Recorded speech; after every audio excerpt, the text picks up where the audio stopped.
Lord. Here I am again, in the quietness of this morning, before the world begins its noise, before the demands of the day press in. I come to you just as I am, tired, sometimes broken, and yet still reaching. O Lord, do not rebuke me in your anger, nor discipline me in your wrath. I say those words slowly, and they feel true in my chest, because there are moments, Lord, and you know them better than I do, moments when I have walked away from what is good, moments when I have chosen myself over you, chosen fear over faith, chosen the small and hollow things when you were offering something eternal. And yet I am here, not because I am worthy, but because you are merciful, and that mercy is the only ground I know how to stand on. Be gracious to me, O Lord. Be gracious. That word gracious, I turn it over in the quiet of my heart this morning. It means something beyond fairness, beyond what I have earned. Grace is the gift that arrives not because of who I am, but because of who you are. And this morning, I need it. I need it for the places in me that are still unhealed, for the exhaustion I carry that sleep does not touch, for the worries that rise before dawn and wait. For me, the moment I open my eyes, my soul is greatly troubled. Can I say that to you, Lord? Can I be honest here? There is a trembling in me sometimes, not a trembling that others can see, but deep below the surface, where the real life of a person happens. A trembling made of questions. Am I enough? Will things be all right? How long must I carry this? And Psalm 6 asks that very question, doesn't it? How long, O Lord? How long? Those two words have been the cry of every weary soul who has ever lived. The shepherd, the exile, the mother sitting in a hospital room at 3 a.m, the person who has prayed the same prayer for 10 years and is beginning to wonder if the silence means no. How long?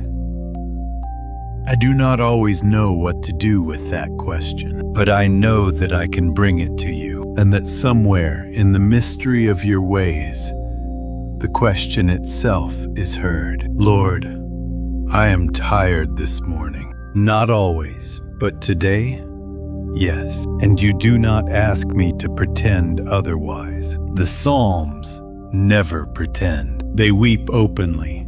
They plead honestly. They shake their fists at the heavens, and then slowly, like dawn coming, they turn back toward trust.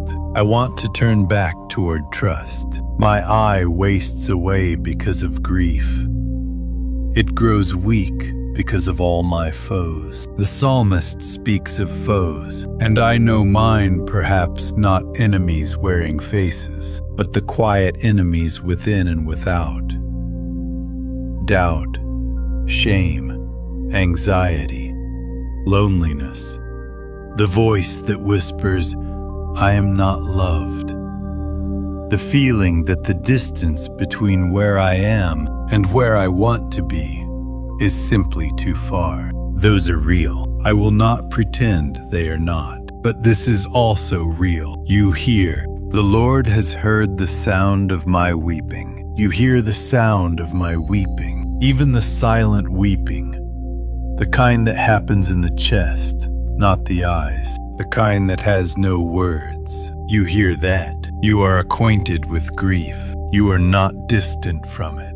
You lean in toward the brokenhearted. You do not turn away from the trembling ones. The Lord has heard my plea. The Lord accepts my prayer. I say that slowly this morning. Let me say it again. The Lord accepts my prayer, not my performance, not my perfect theology, not the version of me that has everything together. My prayer. This fumbling, imperfect, sometimes barely formed, reaching toward you, it is accepted. You receive it. So I breathe in the morning light, whatever form it takes where I am, and I let something settle. The enemies, the psalmist says, will be ashamed and greatly troubled. That is not my work to do. It never was. The battles that are not mine to fight, the outcomes I cannot control. The futures I cannot see, I release them now as best I can. I lay them down at your feet, like a child who has been carrying something far too heavy for their small hands. Here, I cannot hold this anymore. I trust you to hold it instead. That is the movement of Psalm 6. It does not end in despair. It ends in a kind of fierce, quiet confidence. Not that everything is fixed, but that you are present, that you are at work, even when I cannot see it, that the very act of praying is itself an act of faith.